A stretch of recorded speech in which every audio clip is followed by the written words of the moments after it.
All right, this is lecture 3.2. Like I said in the last lecture, the emphasis for AP is not on a deep theological understanding of each of the religions, a little bit about the hearth and diffusion, what it looks like, kind of the distribution on a map. But then the bigger emphasis is on religious conflict, especially religious conflict that is impacting borders and physical geography.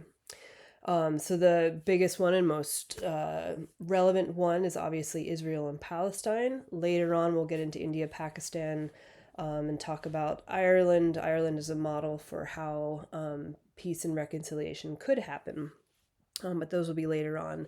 Today's is mostly just context for the documentary that we're watching, and looking at some of how the hearths for these religions cause some of this conflict. So, if you remember from last lecture and from deep into world history, maybe humanities, that the three Abrahamic religions, so that's Judaism, Christianity, Islam, all have their root with Abraham. Abraham, around in the Middle East, 2000-ish BCE.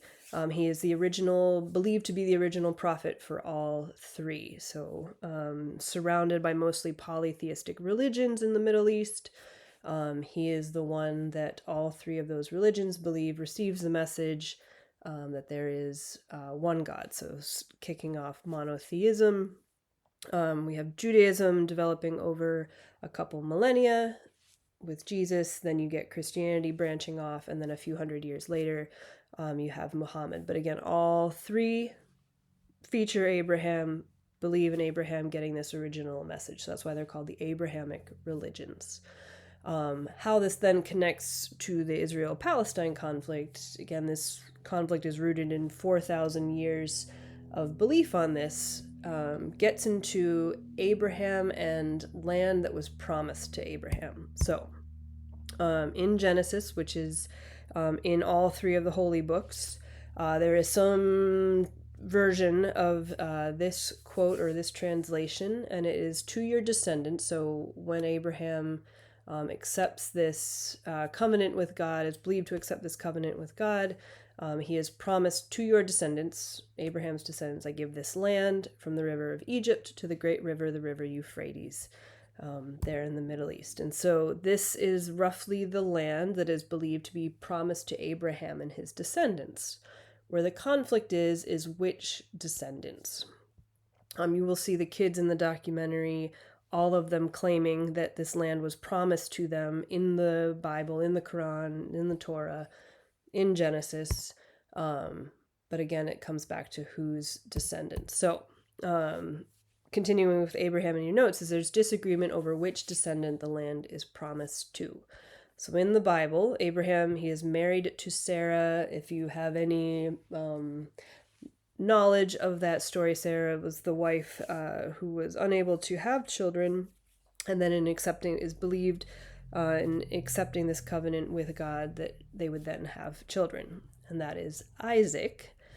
So by marriage, his child is Isaac. And so the belief is that the descendants of Abraham through Isaac, many of whom are the followers, and again, the descendants who become Jewish, that they are the ones who are promised that land. There is disagreement here, though, because Abraham did not have children only with his wife. He also had enslaved women, and he had children with them. And one of them led to a son, Ishmael. And Ishmael was born by this enslaved woman who he was not married to before Isaac. So technically Ishmael is by like lineage and the firstborn son type deal is claimed to be the one, the descendant, the line, the lineage that should be receiving the land. And Ishmael's line is the line that eventually leads to, through ancestry, to Muhammad and Islam. So that is why you have some kids in the documentary and in the obviously real world today that are saying this land is promised to Ishmael's line, and then others being like, no, it is promised to Isaac's line. So they're going back thousands of years. is some of the conflict over whose land is this and who was it promised to. Okay. Now we're going to get into the context of when Israel was created, where those borders were, and then talk about Jerusalem. Okay, so fast forward. So we have Abraham, again, about 4,000 years ago. About 2,000-ish years ago, Jesus, Christianity starts. About 1,400-ish years ago, Islam starts. Again, all connected to Abraham. But in all those time periods and all that land, going back to here, many different empires controlling that area, none of them treated super great by any of them. So especially like the Romans who were in control of this area, others, Egyptians, there are all kinds of different kingdoms and empires rolling through over the thousands of years, not treating many of those religions very well, sometimes exiling them, kicking them out, executing. So just a history of persecution there, especially of the Jewish people. Certainly of the others at different periods, but for sure Jewish people having the longest history of persecution or exile. Okay, so there's that long history that's been building up over thousands of years. Fast forward to the 1800s, and again, anti-Semitism has been around for a long time at this point. Many years of persecution. So there's just that general feeling in history of persecution. Late 1800s in Eastern Europe and in Russia, over the course of many years, there are the pogroms where they are whole villages of Jewish people or groups of Jewish diaspora are either kicked out, murdered, ethnically cleansed. So tons of different areas of just these massacres of Jewish people based in deep-seated anti-Semitism that's built over the many centuries. So that raising up this new level of violence and ethnic cleansing decades before the Holocaust even led more and more to start pushing for this concept of Zionism. And Zionism is where there is a belief that for Jewish people who were at this point a stateless nation, that they needed a safe haven, they needed a country of their own. And they were looking all over the world for where this could be. They considered places in Africa, places in South America, but ultimately the place that made the most sense was their biblical religious hearth, their homeland, right? There in the Middle East, where all of their roots, their religious roots were. So that again is the concept of Zionism that you'll hear, or Zionists, in the documentary. Fast forward again a couple decades, and we have the Holocaust, which was the last proof to the world and impetus that this stateless nation of people, of Jewish people, needed a place to be safe and to call their own. And so that led the newly created United Nations after World War II to draw borders for in 1947 and actually create in 1948 the nation of Israel. And you can see here what those borders were supposed to be. Jerusalem was supposed to be an international city belonging to no one. So the UN was going to govern it for a while, and they were kind of kicking the can down the road of how ultimately it was going to be governed. But no one country was supposed to have it because it was so important. And we'll talk about that in a few minutes here. But know that these were the borders prior to that being created. Britain had controlled the area from World War I until World War II. And today you can kind of see what some of those areas translate into as countries. But it was carved out of that area that England had been in control of, had been parts of, considered parts of different countries that, again, England was controlling post-World War I. These were the borders that they determined would be Israel and which would be Palestine. So the plan was to have two countries. And you can see here that it would have been a tricky kind of country to govern, but those were the borders. So there was going to be an Arab state and there was going to be a Jewish state. So tuck that away, that the plan in 1947 was to have two states, and by states I don't mean like Massachusetts and Maine, but two countries. Because we will return to and talk about how the two-state solution is still kind of the most proposed solution to this conflict, but we will get back to that.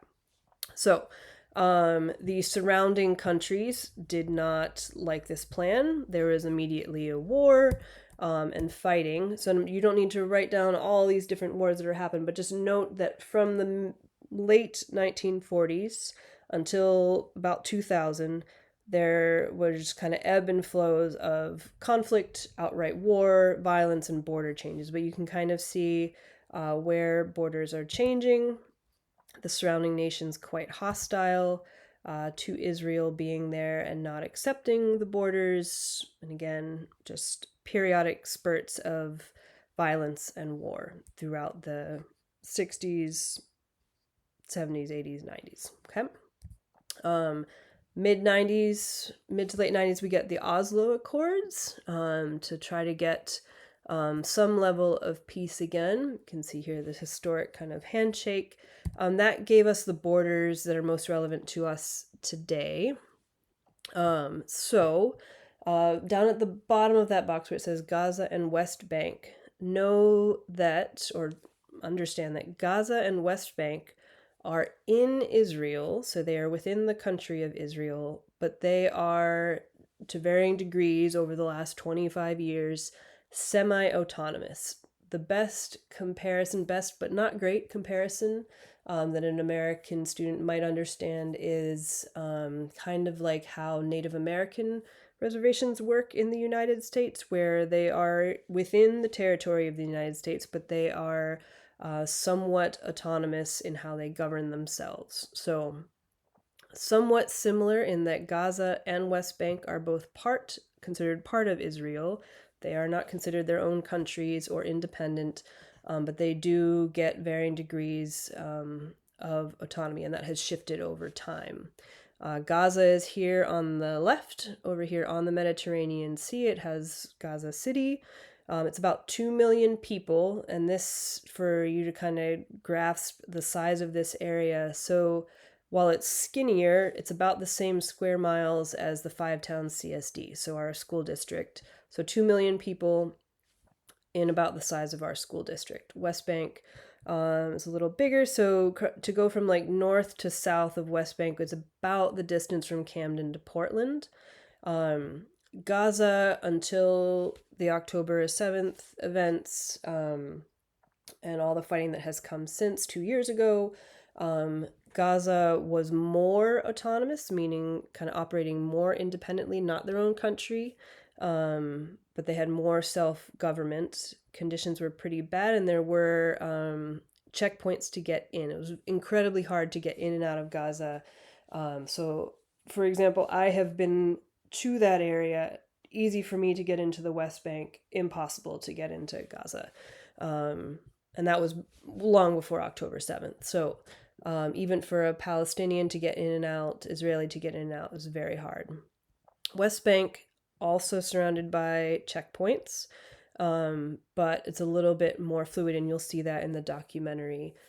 Conditions in both are quite different than kind of the rest of Israel, and you'll see some of that again in the documentary. Conditions, obviously, in Gaza in the last 2 years, you've seen all of that in the news. So, but you will see in the documentary what conditions are like in West Bank. So some pretty big income disparities and access to healthcare and education disparities. But those are the two areas to know. Know that it's called the West Bank because it's on the west bank of the Jordan, which is a pretty important river to all three of the Abrahamic religions. So, for example, Muhammad is supposed to be buried on the west bank of the Jordan.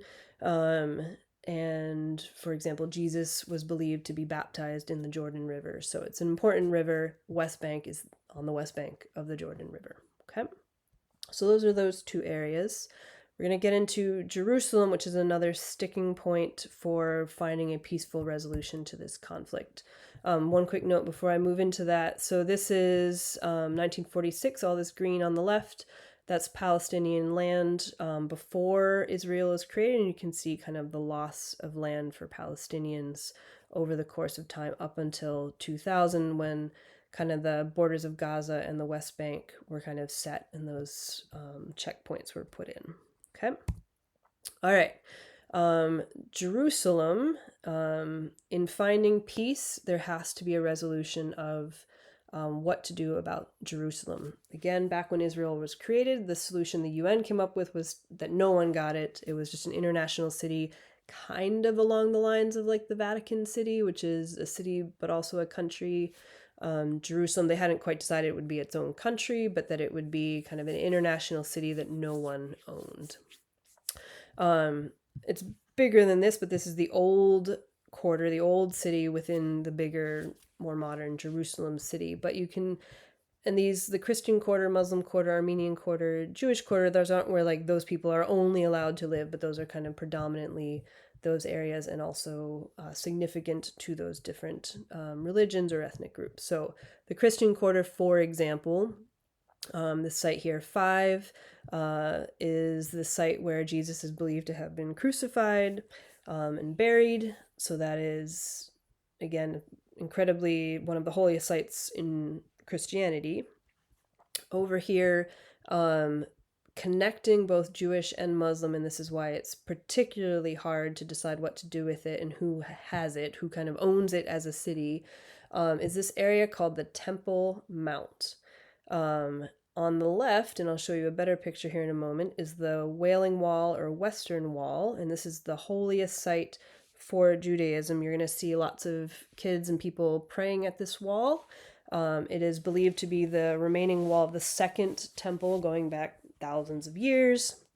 It's the temple of the Hanukkah story, for example. So it is a deeply historic and religious site that is incredibly important in the Jewish faith. On top of it, let me show you here. So Western Wall is here. We can see people lined up praying to it. Again, you'll see it in the documentary. If you go up the stairs here or on the other side, up on top, kind of note the golden domed roof building here that's up above it. On top of it, so again for reference, over here where the cursor is moving is the left-hand side. That's where the Wailing Wall is. On top are 2 of the 3 most holy sites in Islam. So this big domed building is the Dome of the Rock. This is where Muslims believe Muhammad ascended into heaven and had his big revelations where he meets Jesus, he meets Moses, meets Abraham, goes down to hell, comes back up to heaven, learns all the Abrahamic rules, and pretty much gets his theological foundation for what he's going to create, the religion of Islam. Al-Aqsa Mosque here is one of the holiest mosques in all of Islam. So super important mosque, and the Dome of the Rock, again, holy site for Islam. The only other even more important site is the Kaaba, which you probably saw in 9th grade, is that big black kind of box where Muslims are supposed to pilgrimage to once in their lifetime, and it's the one where the people are walking around it, but that one is in Saudi Arabia, a couple hundred miles away from this. But so 2 of the 3 most holy sites connected to Muhammad and Muhammad's revelations in the start of Islam are right there, literally on top of the structure, and on the left-hand side is the Jewish holy site. So truly impossible to kind of draw any border or line through this that would allow both religions to have equal access to this area. Okay, so that is why, so Jerusalem's important to Judaism, is especially among other holy sites is the Wailing Wall, and Jerusalem's importance to Islam is the Temple Mount, which contains the Dome of the Rock and the Al-Aqsa Mosque. Okay. And again, for your notes, Gaza and the West Bank. So they're occupied by Israel. Where Gaza stands, so the ceasefires keep coming and going. We'll see if one happens. But as part of those ceasefires, usually the plan is for Israel to withdraw from Gaza again.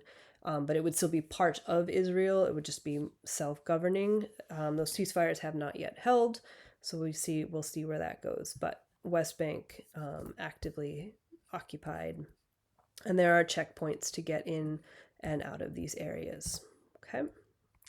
The other note that you'll also see in the documentary is in the West Bank, there are Jewish settlements within the West Bank. So they look a little bit like suburban developments within the West Bank. So West Bank is considered Palestinian territory, semi-autonomous, but there are settlements of Jewish people within the West Bank that causes additional friction and conflict. And you'll see some of those in the documentary. Okay. We'll return to India and Pakistan in the next unit as another example of religious conflict that also leads to borders and borders changing and border conflicts. And we will return to Ireland and all of that at a future time when we talk about potential solutions to Israel-Palestine. So for now, pause. You'll take the quiz that's just on some of the Israel-Palestine content, and then we'll return to your other notes at a future time.